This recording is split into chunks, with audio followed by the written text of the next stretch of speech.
काम आणि मदत लागते। हे 1500 भांडे या चक्कर मध्ये पडू नका। भांडे तुमच्या घरात होते नाही का अगोदर? होते ना? पहिले आहे ना आपल्या घरात भरले ना, वाचले होते तुम्हाला लिहिले। हे भांड्याच्या भरोश्यावर आहे का तुम्ही?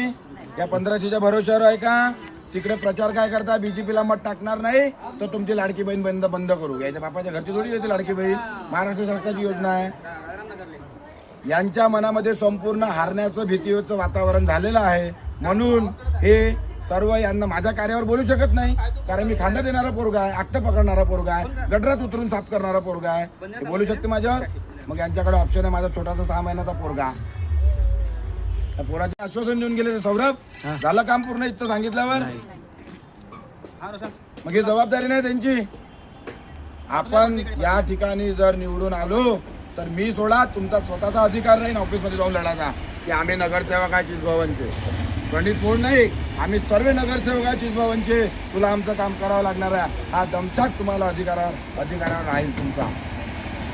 आपल्या गोरगरिबांच्या अनेक समस्या आहे, कोणत्या तरी योजना तुमच्यापर्यंत पोहोचतं का शासनाच्या? जे माझ्यापर्यंत पोहोचतं तेवढीच योजना फक्त तुमच्यापर्यंत पोहोचत असेल। पाणी पाऊस घरात घुसल्यावर कोणीतरी येतं का पाहायला? 2-4-5 रुपये देऊन दिल्यानं होत नाही। तुमचं काम इथून मानेवाड्याला जावं लागेल तुम्हाला काम करायसाठी।